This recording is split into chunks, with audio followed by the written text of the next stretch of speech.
Hello, and welcome to an Hourglass Project, where we take time to learn how to build and sustain a real relationship with God our Father. These Bible studies are taught by Pastor Aaron at Calvary Chapel, Tri-Cities. We meet Sundays and Wednesdays. You can reach out for prayer or questions at hourglasspod@gmail.com. So again, when we're looking at this, there's lots of theories, there's lots of things that will be talked about in this passage, and primarily we're going to be talking about alcohol. We're going to be talking about liberties. And so I've titled this study, Liberties Lead to Problems. So one of the things I'll always say to you guys is you are free to choose whatever you want, but you are never free from the consequences of your decision. So, you are free to stand up and punch someone in the face right now, but you are not free from the wrath that comes from that person. And again, we talked about turning the other cheek. Well, it's hard to do when someone does something so mean, so violent. And again, this can just be words. When someone insults you, it's so easy to turn around and insult them back. So again, it's easy to take the cookies off the counter when mom says don't touch and then apologize for it later. But again, what happens if you take a cookie and your mom says no? Well, you're probably not getting any more cookies and you're probably getting a spanking. So, what about at school?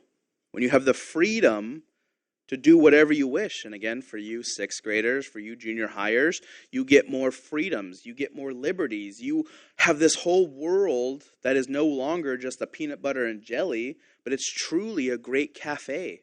It's a 5-star restaurant. And you're starting to see what you could take advantage of. Oh, I don't have to just eat cup of noodle all the time. Sweet. I'm going to have lasagna. I'll have pizza. I'm going to make spaghetti. I love Italian food. It's one of my favorite things to eat. Just bread, any carbs with any red sauce. It is amazing. But again, if all you eat is pizza, you're going to get sick of it. A while back, I was being really healthy. I was working out all the time, and I've taken a little break because I've been lazy. I've made excuses. But before that, I wasn't eating a ton of carbs. I wasn't eating a ton of junk food. And then something happened. It's called camp. And camp messed me up to the point where I got lazy and I started making excuses of why I should eat this pizza.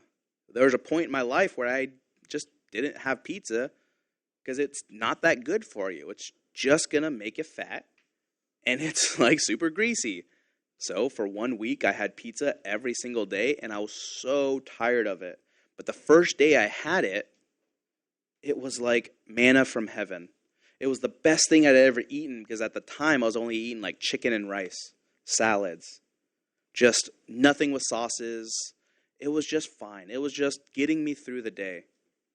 And then I had pizza and I was like, this is truly a blessing. And then I had it the next day, then the next day, and the next day. And then I was so tired of pizza. I was like, Lord, take this burden away from me. I still ate it. It was still good, but really I was tired of it. What happens when that's video games, sports, music, school, chess, whatever is in your life? Your friends, they are great. I would love to hang out with Ivan more, but there comes a point where we would get sick of each other. Now that he works here full time, that time has come for me. No, I'm just kidding. But truly, if you spent every day with your best friend, you're going to grow tired of each other. It doesn't matter how good of a friend you are. Because again, we're all flawed. We're all imperfect. So again, you can have your best friend with you all the time, and it can be great for so long. I lived in a house with like 10 dudes, and we were all super great friends. But we all knew when someone was tired of someone because they didn't want to come out of their room. They didn't want to come out for lunch or dinner or Bible study. They just wanted to be left alone. Because even though we were all great friends and we've been in each other's weddings, we've all like grown up together, there just comes a point where like, I'm tired of John. I'm tired of Bob. I'm tired of this person because they're messy, they're noisy, or whatever it may be. Sometimes it's just nice to be by yourself. So Let's take a deeper look at this passage, and I want you to really think about this. What are you choosing that seems really good right now that may lead to a problem down the road? Because again, I have the freedom to jump off a bridge. What happens when there's no water? I am free to drink as much bleach as I want. Well, how much can I get through before it's a problem? I am free to walk around barefoot, but my footsies are sensitive. I wear shoes a lot. I really don't walk around barefoot, so even just walking on a hot gravel road, well, I'm going to stop, put on my shoes, because I like having shoes. I don't like going barefoot. I don't like sandals, and so my feet are super sensitive. Now, Ivan, he probably has hobbit feet, and he could walk all over the world and call it good, but I cannot. My wife is that way. She loves going barefoot. She loves walking around, and so she'll walk on rocks and things like that. But there comes a point. Is it too hot? Is it too dangerous? Because when I go hiking, yeah, I could go barefoot. But when I go hiking, it's for a while. It's not just going up the road. I did this 18-mile hike by accident one time. We thought it was just like 6 miles. Turned out the trail we took was a lot longer, and it wasn't until we got to the top where we realized there was a problem, and we're like, we have to walk back now. And we were exhausted. We were out of water, and we were like, okay, well, we're already at the top. We have to go home. So it was a longer day. It was hard, but we did it. I would hate to have done that bare feet. So let's take a look at the first part of this chapter again. John chapter 2, verse 1 says this. The next day there was a wedding celebration in the village of Cana in Galilee. Jesus' mother was there, and Jesus and his disciples were also invited to the celebration. The wine supply ran out during the festivities, so Jesus' mother told him, they have no more wine. Dear woman, that's not our problem. Jesus replied, my time has not yet come. But his mother told the servants to do whatever he tells you. So one of the things I want to point out first is Jesus was not a hermit. Jesus was not just staying at home doing nothing. Every time we see him somewhere, he's out serving. He's just walking around. He has stuff to do. It is good to rest. We are not designed to work 7 days a week. We need a rest day. So, when a rest day comes up, take advantage of it.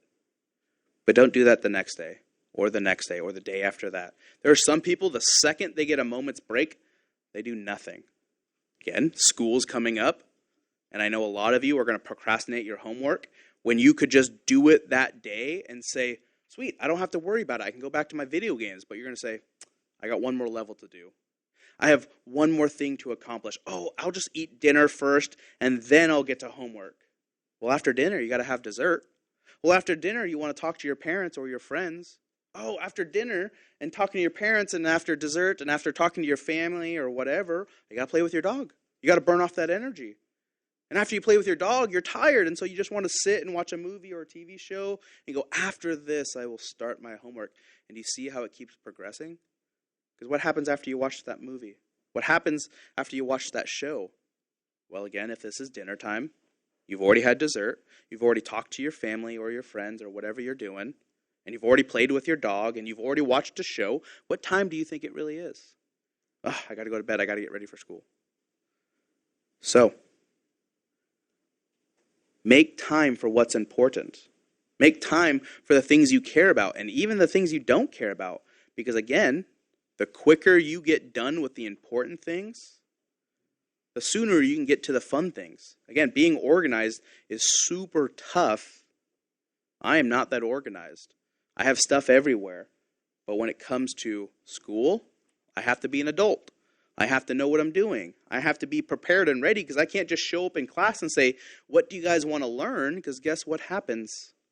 They say nothing. They say, can we watch a movie? Can we watch VeggieTales? Can we go outside? These are all options my 7th and 8th graders gave me last year, and some of those things we did.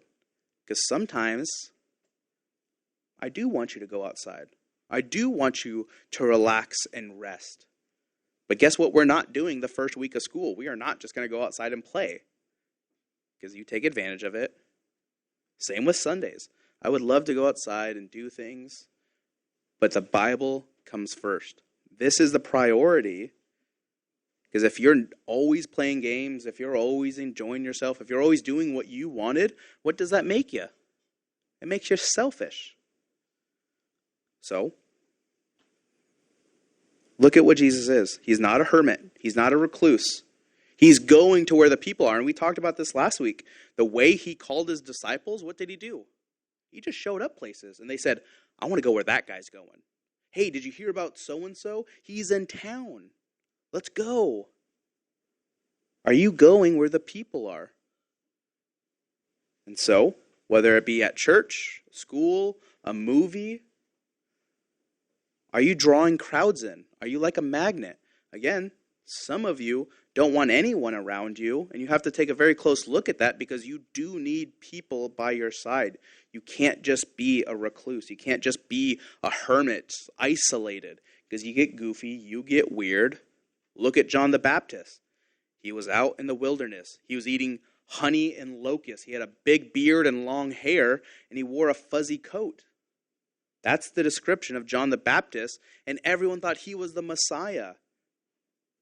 And he probably looked ridiculous. He probably looked like one of our homeless people. And everyone's like, that's the guy I want to be.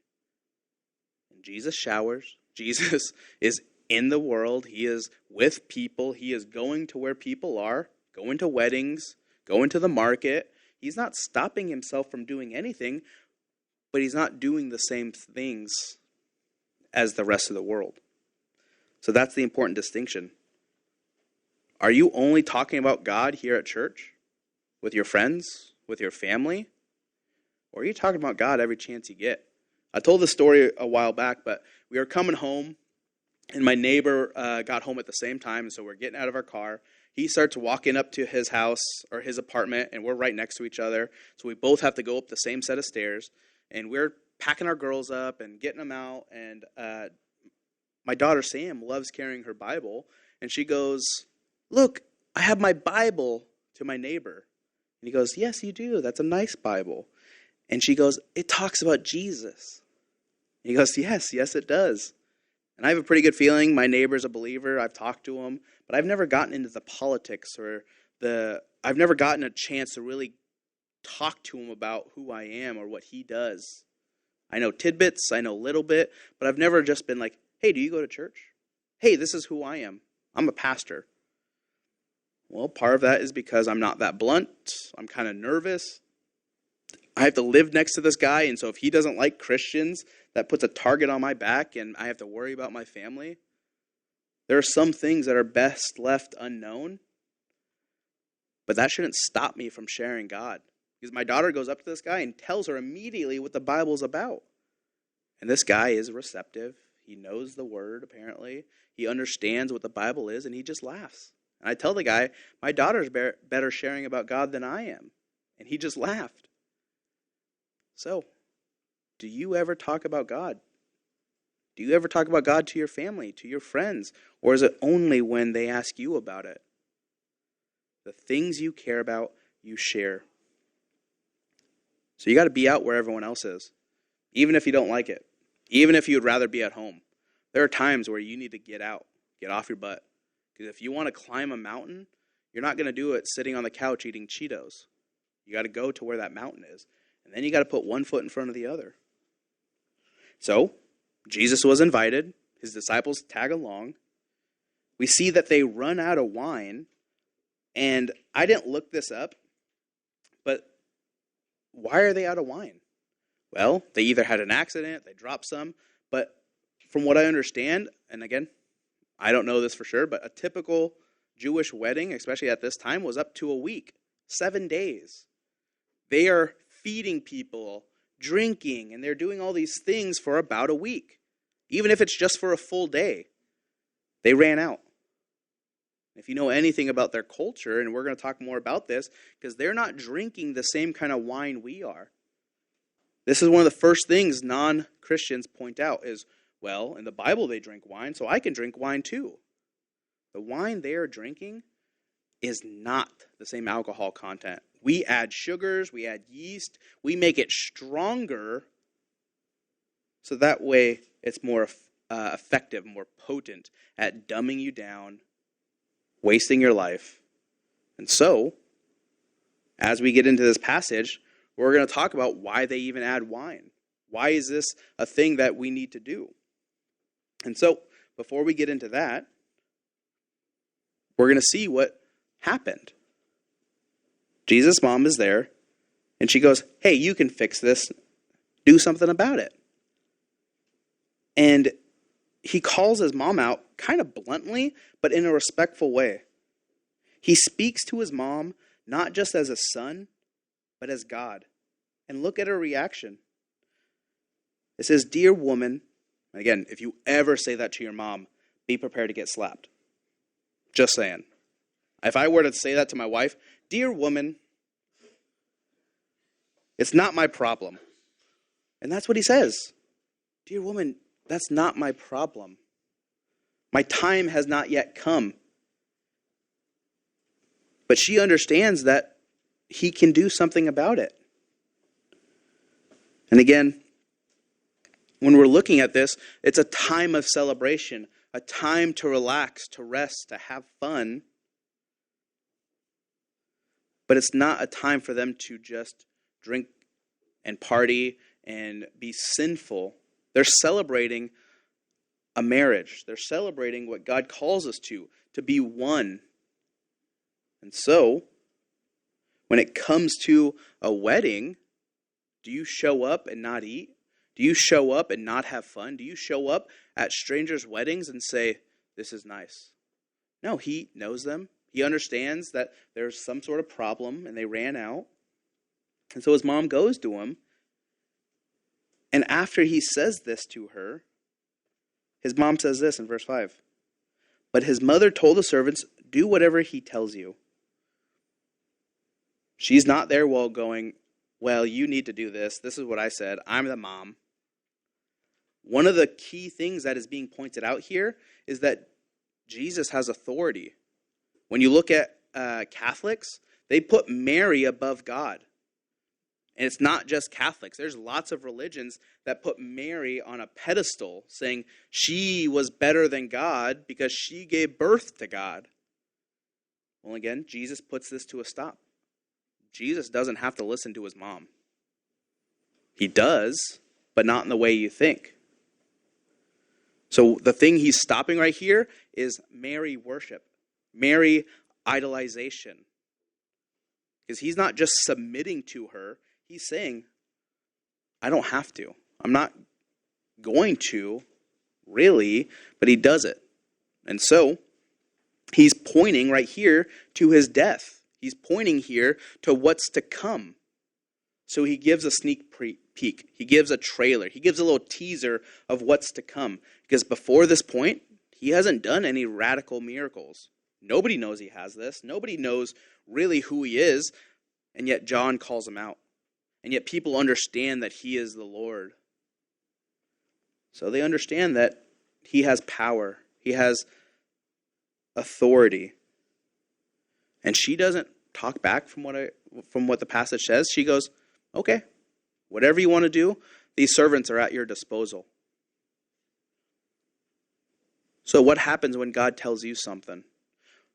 Do you fight back? Because again, when your friends tell you to do something, when I tell you to do something, when somebody tells you to do something, the first thing you do is go, no.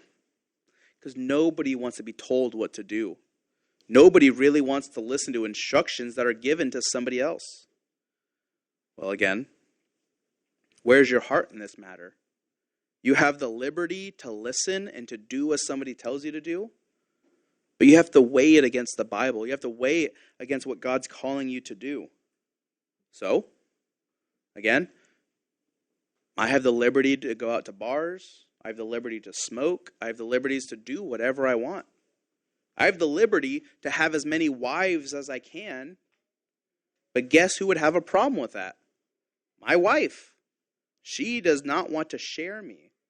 She does not want me to go and pursue whatever I want. Because the Lord doesn't want that either. I could eat pizza every day of my life.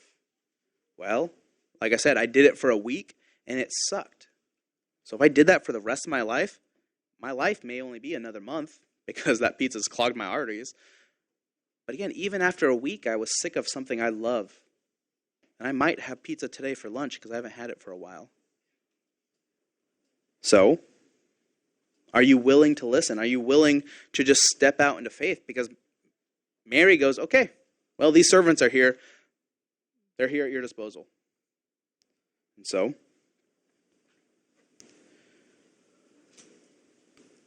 as we look further down in this passage, we're going to get into how these people consider things, how the religious law is. And so let's take a look at 6 through 8. It says, Standing nearby were 6 stone water jars used for Jewish ceremonial washings. Each could hold 20 to 30 gallons. Jesus told the servants, fill the jars with water. When the jars had been filled, he said, now dip some out and take it to the master of ceremonies. So the servants followed his instructions. This is important because what we're looking at is what we've been talking about for the last couple of weeks. Ceremonial washings. What did that point to? Well, it pointed to washing. It pointed to being clean and forgiven. When we're talking about sacrifices, why do you have to sacrifice? Well, because I'm sinful. Because I need to ask for forgiveness. So back in the day, they would sacrifice lambs, doves, certain animals. The book of Leviticus, like I've said, they give you all of that instruction. Okay, if I can find a perfect lamb, I'm forgiven 100%.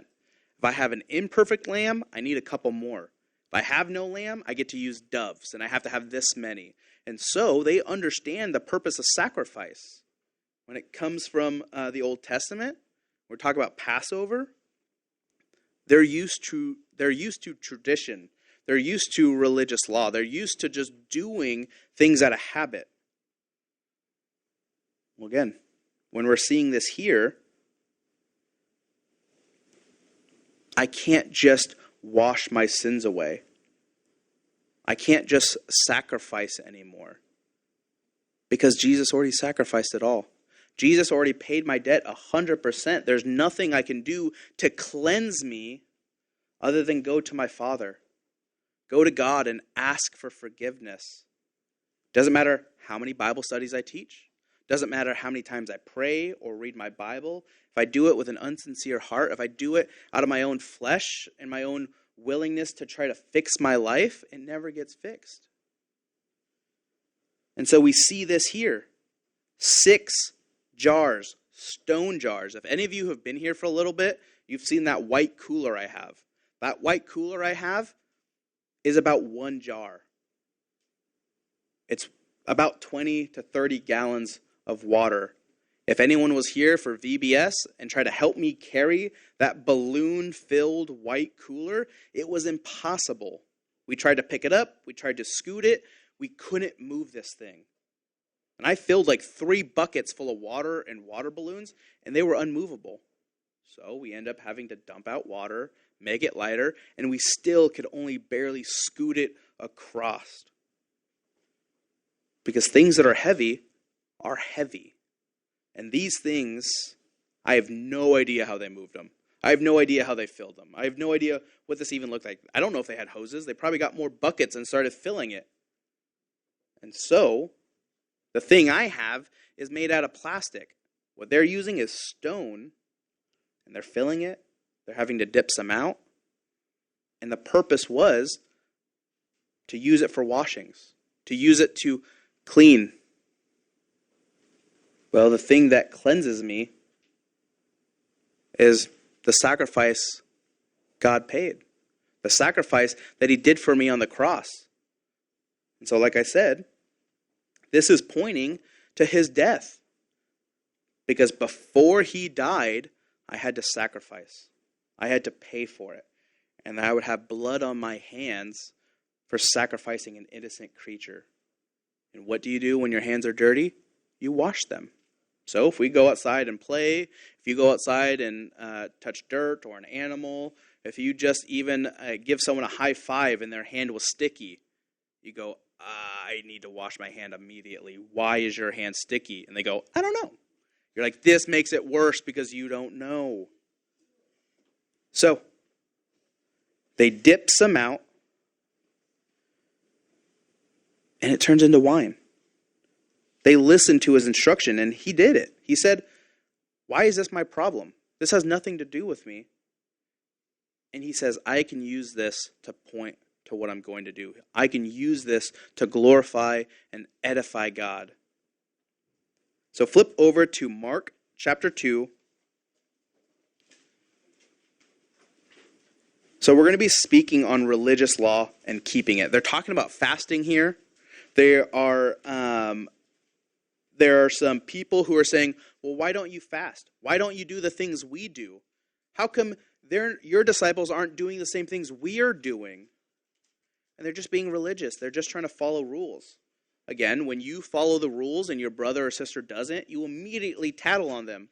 Mom, Dad, Joey's doing the thing you told him not to, but I'm doing the right thing. And again, they're just being tattletales. They're not actually looking to help or keep someone accountable. They're just trying to find the loophole. Well, Billy took 2 cookies. Can I get a second cookie? You're always trying to benefit yourself. So again, when we're seeing this, they're not looking for actual truth. They're looking to either point out his flaw, to point out what he's doing wrong, or for them not to fast, for them not to do the religious thing.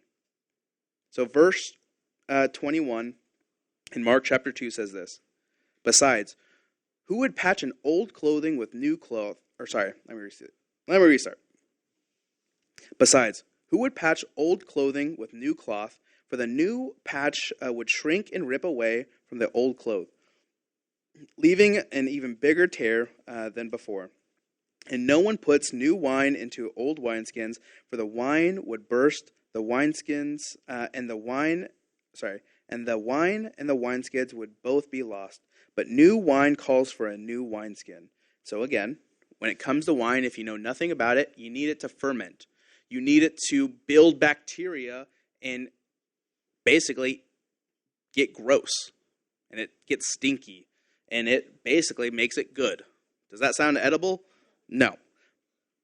But when it comes to wine, the reason they were using it is because the water was filled with bacteria. If we go out to this area, there's a fountain. It is not a drinking fountain. It is just cycling old, gross, dirty water. It's touching the rocks, little kids' hands. And this fountain that's sitting out in the courtyard, if you take a drink, you may be okay. But if you keep drinking from it, the bacteria that's building is going to make you sick. So they didn't understand the science behind it because the Lord told them, add a little bit of wine. This is coming from the Old Testament. They would cut their water with wine. And they're not doing 50-50. Most of the time, they're doing 3 parts wine to 1 part water. They're cutting it so that way it is, it's the other way around. It's 3 parts water to 1 part wine. Because it only takes a little bit to kill that bacteria. It takes a little bit to be good. And so, when they made wine, they used animals. They would go out, they would take their bladders or whatever, and they would dry it. It would turn into a pouch, and it expands. That's what happens when you eat. Well, when your animal is dead and it's an old wineskin, and you start a new fermentation process and it gets all bubbly and carbonated, it's going to burst. Same thing with your clothes. Doesn't matter how much you love that shirt, those shoes, whatever it is, the more duct tape you use, the worse it's going to get. You never patch a hole with something new. So a lot of times, nice clothes will come with a piece of fabric that you're supposed to wash and clean and keep it just as used. And then if you ever get a hole or a rip, you have a patch, you have a hole. So, he goes on to say, his point to this is, my friends are celebrating with me. My friends are keeping me accountable. The Pharisees and other people are trying to keep him accountable, but they're doing it for the wrong reason. And just before this, he says, why would they fast when we're celebrating? Just like this picture in the wedding. He says it just before in this passage, and he goes and he talks about it. We are celebrating. We are together. There's no reason for them to fast, because by the time they need to fast, I'll be long and gone. My life starts anew when I give my life to the Lord. When it comes to following Christ, I'm to repent. I'm to turn around and go in the other direction. So many times, Christians do this where they take their old life and they try to apply it to their new life. We are called to be made new, so don't patch together even if it seems to be working. You take these things, you take these ideas, these objectives, and you try to put them into your life when you know they don't work. I've seen lots of friends try to get away with their partying, their drug use, their swearing, their slander, their gossip, their stealing. They try to do all of these things, and they say, well, I go to church and I serve and I read my Bible and I pray. Well, great. You look nice on the outside, but on the inside, you're dead. On the inside, you're being miserable. I know, because I did that for years. I did that, and it never brought me happiness. It never brought me satisfaction. So we see here is the first miracle. We're going to continue on back in John, verse 9. It says, when the master of ceremonies tasted the water that was now wine, not knowing where it had come from, though of course the servants knew, he called the bridegroom over. A host always serves the best wine first, he said. Then, when everyone else had a lot to drink, he brings out the less expensive wine, but you have kept the best until now. This miraculous sign at Cana in Galilee was the first time Jesus revealed his glory, and his disciples believed in him. After the wedding, he went to Capernaum for a few days with his mother, his brothers, and his disciples. So again, they understand in this time that people put out the bad stuff because alcohol numbs you, it dulls you, and if you have too much of it, it makes you dumb. It makes you blind. Again, as you guys have all been sick and you've taken medicine, you know if you take that medicine, everything after tastes exactly like that medicine. It's like brushing your teeth and then drinking orange juice. It doesn't go well. You mix mint and citrus. So again, we're seeing here that the master of ceremonies, the MC, the DJ, the guy who's hyping everybody up, he goes, whoa, this stuff is good. Why you've kept this to the end? You are really blessing us. You've blown us away. And again, he's not promoting alcohol. He's not promoting drinking. The way they had to drink back in this day is they had to drink nonstop, all the time, to get to the same level of drunkenness that we would get to today with one bottle, with a few sips. And so, when we're talking about percentages, alcohol is measured in percentages. They would only have about 1 to 5% alcohol, and an average bottle of wine is 18%. And that's for the cheap stuff. Keep in mind, they're not drinking to get drunk. At least not for a lot of them. The reason they drank, and again, they do this during Passover, they had cups, they would give it to kids, and they're not trying to get their kids drunk. They're trying to do the ceremony to point to Christ. And again, they're not drinking the same alcohol we drink today. And so, it may taste better, it may be stronger, but again, they're still cutting it. They're still going through and diluting it for their stomach. Because their goal is not to just ruin the wedding. They're to celebrate. Celebrate a new beginning. When your parents had you, they celebrated. When they had your siblings, they celebrated. You may not have. But again, we see his first miracle point to his death. Because no amount of washing will cleanse me. No amount of doing the right things will fix me. It took a cost that I could never pay. So the MC makes a point saying, most people hold back the good stuff because you can't tell the difference after a while. Again, if you have a pop and it's been a while, you said, this is the best pop of my life. When it comes to pizza, you haven't had it for a while, it's the best pizza you've ever had in your life. And then you have it the next day. Or you keep drinking pop. I only like about this much of pop, like very little, like 2 ounces or so. And then I'm done. Go to lunch with a guy, he just keeps chugging pop, keeps drinking. And I just don't like sipping on pop all day. I don't like my teeth feeling that way. I don't like all that sugar. But again, you grow numb, you grow dull the more you keep doing something, unless it's sharpening you, unless it's helping you. So when it comes to the Lord, he's going to get rid of that junk. He's going to get rid of those problems. He's not going to keep you dull. He's going to refine you. Your friends should be refining you. Your parents should be refining you. Your teachers, your coaches, whoever's in your life should be telling you what's going on. So, again, when it comes to wine, I'm not telling you guys you should drink. I'm not telling you guys you have the freedom or liberties to, because also back in the day, they didn't have hard alcohol. They didn't have the same thing we have today that is so easy to mess up so many lives. Those who were drunks back in the day, they were messy. They were gross. They were not doing well. And the only people who could do that were the rich, the powerful, and then all of a sudden they lost all their riches, their power, because they wasted their life drinking. And so, what's the cost for your freedom? What are you ingesting that is taking your time away? Is it movies? Is it friends? Because even though it may not be alcohol, there's something in your life that you're consuming all the time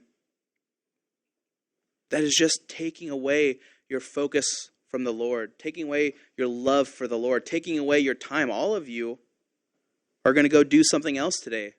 Maybe some of you are going to go back and read your Bible.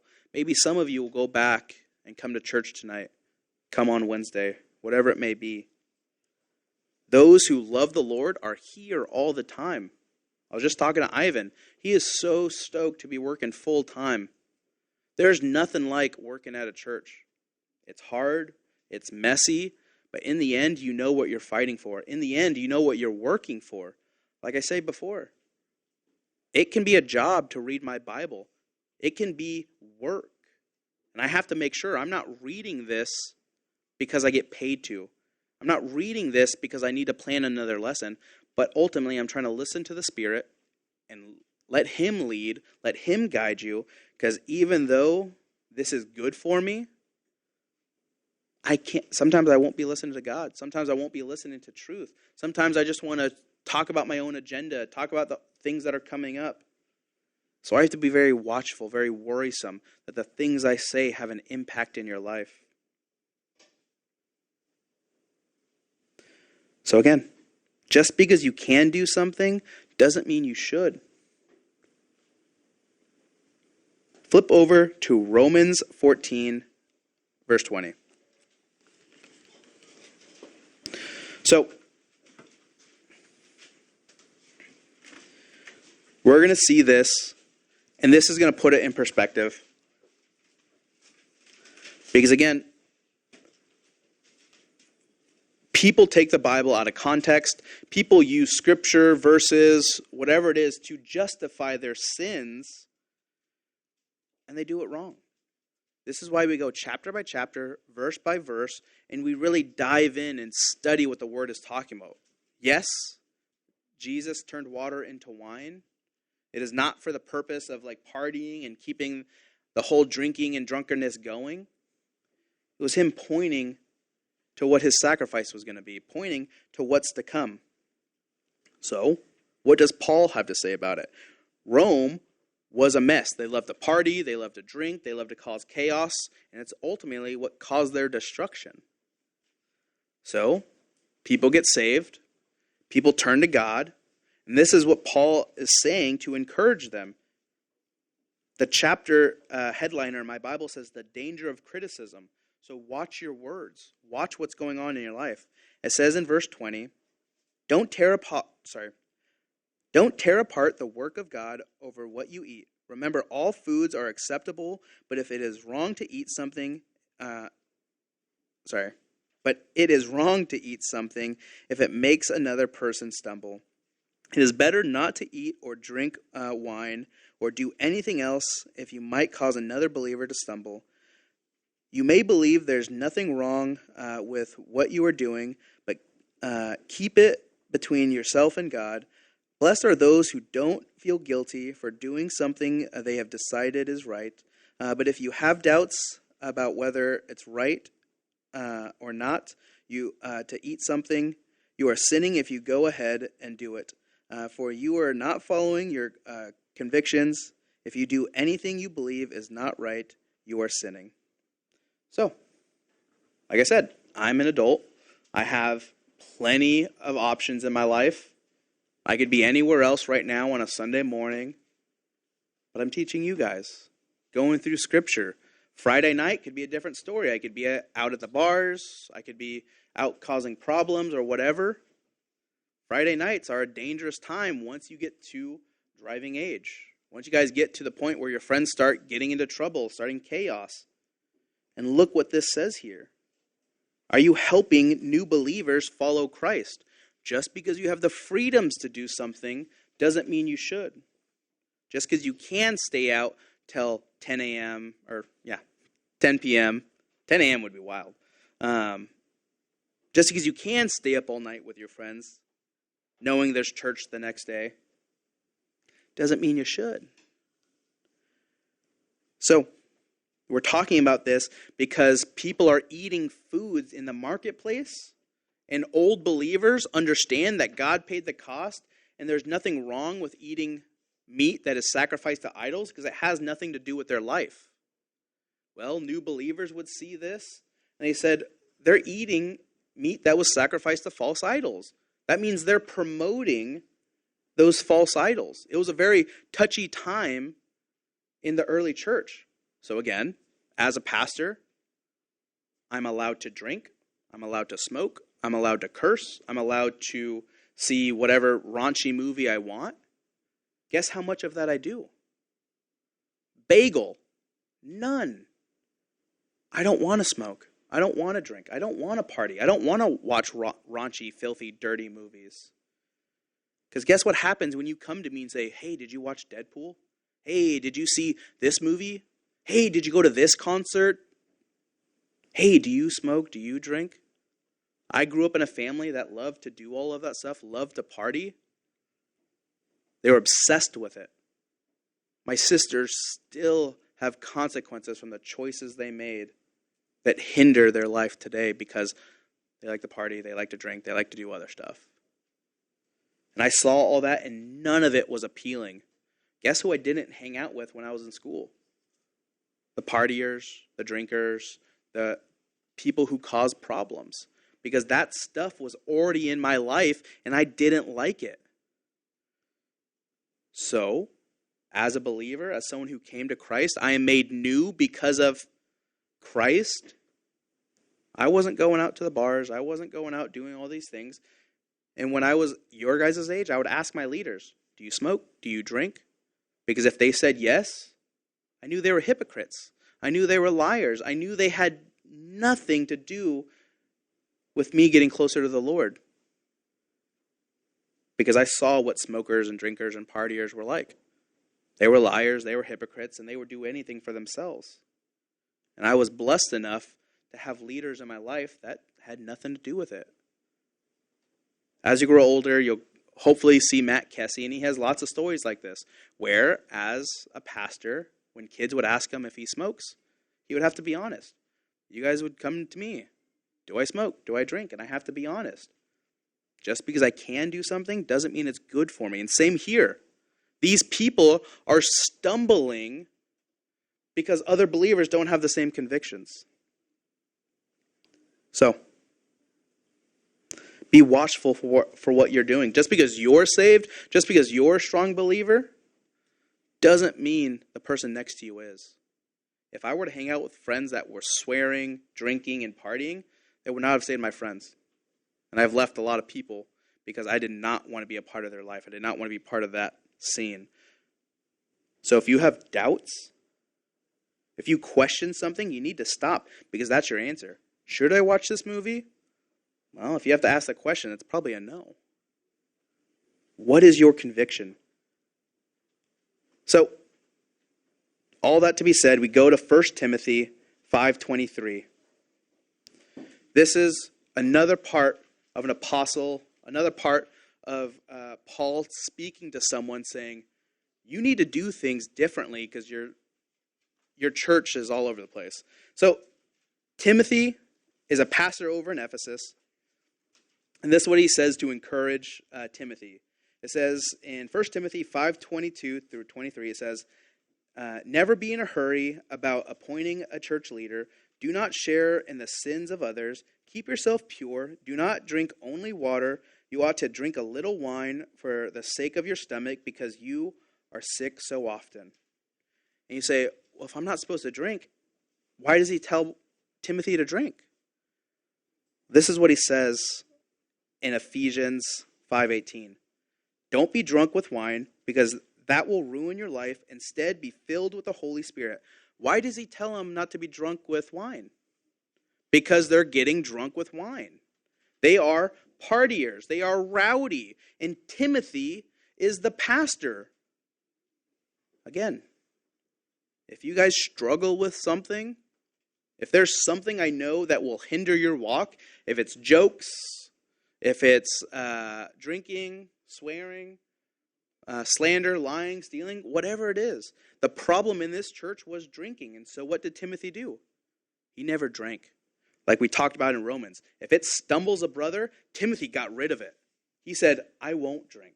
I won't even give them an option to sin. I'm going to hold myself to a higher standard. Because why? He wants to look good? Because he wants to make more money? No, because he loves every person in that church, every person in that town. And guess what it was doing? It was making him sick. Because like I said, their water is gross. And he is not cutting his water with wine. And he's getting sick. So Paul has to write him, dude, how are they going to learn if you are sick, if you are dying, if you are going to pass away? He writes this letter to encourage him. Dude, you need to do this. I understand your convictions, but you need to be healthy. How are you going to teach when you're always sick in bed? How are you always going to serve if you're out and laid out?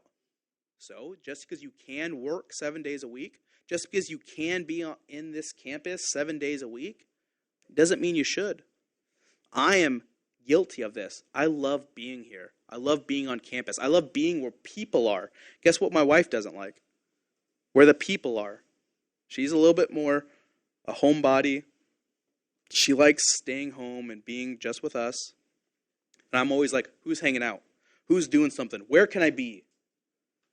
I'm a people person because that's what God has made me into. Because before I knew Christ, I was a hermit. I was a recluse. I didn't talk to people. I didn't want to be around people. And God changed my life and I became personable. I became outgoing because everyone I speak to needs to hear about God. Well, if I'm here 7 days a week, guess who I'm not with? My family, my kids. I'm not resting or relaxing, and your brain will burn out if you work 7 days a week. Lots of cultures around the world have tried to do 10-day weeks, 16-hour work days. They've tried to change how we do things, and it always fails because you are wired to do 6 days working, 1 day off. So, on my days off, I don't come here. I try really hard never to be on this campus when I'm not supposed to, because I can put my family in jeopardy.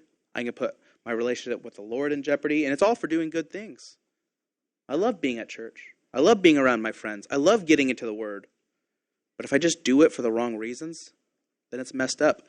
Timothy here is doing something that's right, but ultimately can be a wrong decision. Again, if I work all the time and I'm sick all the time, how often are you going to hear me teach? I'm going to be at home. I'm going to be slacking off. Take one extra day off. Take a second extra day off. Take a third day off. And then if I teach you during the school year, you're never going to see me because I keep taking days off. I'm not to shirk the responsibility the Lord has given me. So, Paul writes this letter to encourage him. You need to fix this. I get your heart. I get your understanding. I get that you want to serve them, but you're doing it in the wrong way. And we don't know if Timothy ever fixed this. We don't know if Timothy listened. We just know that Paul told him. My mindset is he probably kept doing what he was doing. He had a heart for the Lord, and his church was into partying, was into drinking, was into the world, and he was going to stay as far away from it to be the example so no one had an excuse to go drink, to do these things. So like it says here, if you have no conviction about it, back in Romans, then you're fine.